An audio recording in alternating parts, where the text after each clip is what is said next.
स्वाभिमान और शौर्य की अमर गाथा। नम्र निवेदन, यह कहानी केवल रेगिस्तान की नहीं है, बल्कि उस माटी के स्वाभिमान की है जहां की धूल में भी शौर्य की सुगंध है।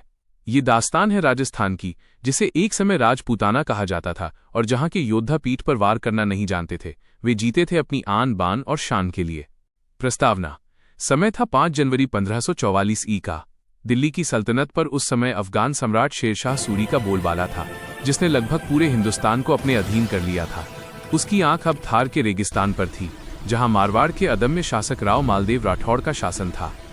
मालदेव, वो नाम जो उस दौर में आक्रामक और निर्भीक राजाओं की सूची में सबसे ऊपर था। शेरशाह सूरी अपनी विशाल 70,000 सैनिकों की अफगान सेना के साथ मारवाड़ पर चढ़ाई करने निकल पड़ा।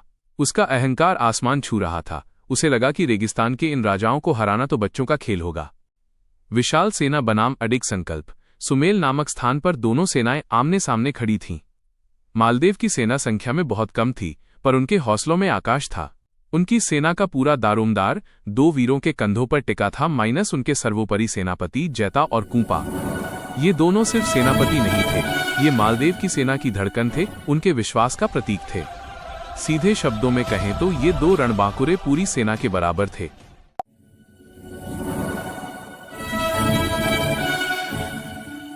शेरशाह सूरी ने जब मारवाड़ के इन वीरों को देखा तो वो पहली बार भयभीत हुआ। उसे अपनी 70,000 की सेना भी कम लगने लगी। वो जानता था कि सीधे युद्ध में इन राजपूतों को हराना नामुमकिन है। तब उसने अपनी सबसे घातक चाल चली, कूटनीति और विश्वासघात की चाल।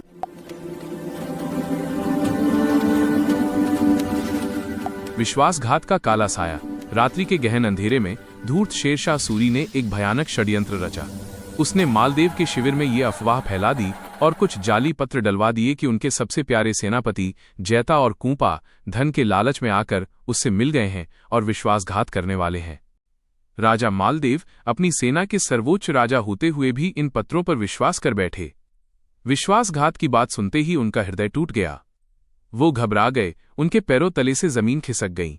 अपने सबसे विश्वसनीय साथियों पर संदेह करके निराशा में डूबे मालदेव ने जैता और कूपा को छोड़ा और अपनी बची खुची सेना लेकर सीधे जोधपुर की ओर कूच कर दिया। उन्होंने अपने वीरों को, अपनी सबसे बड़ी शक्ति को अकेला छोड़ दिया। कलंक से बड़ा शौर्य। जब जैता और कूपा को इस हृदय विदारक खबर का पता चला, जब उन्हें ज्ञात हुआ कि उनके स्वामी ने ही उन पर देशद्रोह का कलंक लगा दिया है, तो वे स्तब्ध रह गए। उनके स्वाभिमानी हृदय पर जैसे वज्रपात हुआ। क्या हम इस कलंक को लेकर जी पाएंगे? जैता ने पीड़ा से कूपा से पूछा।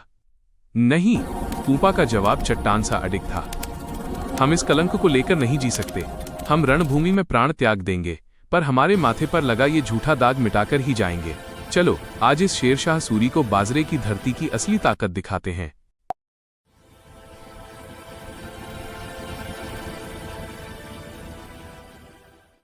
उन दोनों वीरों ने आनन फानन में अपने बचे खुचे गिने चुने सैनिकों को इकट्ठा किया।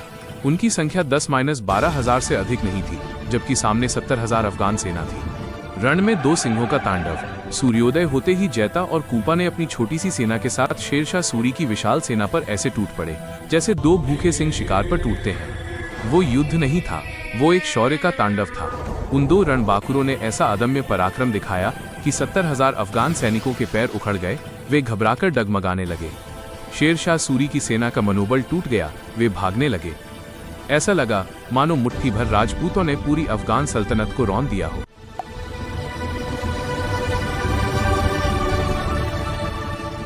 विजय लगभग निश्चित थी जब अचानक शेरशाह सूरी के लिए आशा की आखिरी किरण बनकर उसके अतिरिक्त सैन्य बल के साथ उसका एक विश्वसनीय सेनापति जलालुद्दीन जलवानी युद्ध क्षेत्र में आ पहुंचा। ताजा दम की इस विशाल सेना ने थक चुके जैता और कूपा के सैनिकों पर हमला कर दिया। वीर गति और अमर वचन। अंतिम सांस तक लड़ते हुए जैता और कूपा, ये 2 महान चौहान वीर, युद्धभूमि में वीर गति को प्राप्त हुए। युद्ध जीतने के बाद जलालुद्दीन जलवानी ने घमंड से चूर होकर शेरशाह सूरी से पूछा, जहां पनाह, आपकी इतनी बड़ी सेना इन 2 राजपूतों के आगे कैसे हारने लगी थी? इस पर शेरशाह सूरी के चेहरे पर जीत की खुशी नहीं, बल्कि हार की निराशा थी। उसका अहंकार टूट चुका था। उसने गहरी सांस ली और इतिहास में अमर हो जाने वाले वो शब्द कहे, क्या है यहां? यहां तो केवल रेत ही रेत है। पर एक बात कहता हूं, आज मैं एक मुट्ठी बाजरे के लिए अगर तुम ना आते तो पूरी हिंदुस्तान की सल्तनत को हार जाता। उसने ये बात इसलिए कही क्योंकि उस रेगिस्तानी बाजरे की भूमि के दो साधारण सेनापतियों ने उसे, जो दिल्ली की सल्तनत पर राज करता था, लगभग हरा ही दिया था। उसने समझ लिया कि दौलत या ताकत से बड़ा है स्वाभिमान। यह कहानी हमें सिखाती है कि शौर्य और सत्य के आगे संख्या बल कोई मायने नहीं रखता। जैता और कूपा ने भले ही शरीर छोड़ दिया, पर उन्होंने अपने ऊपर लगा कलंक मिटा दिया और एक मुट्ठी बाजरे के लिए पूरे हिंदुस्तान की सल्तनत को दांव पर लगा दिया था। उनका नाम हमेशा के लिए शौर्य की गाथा में अमर हो गया।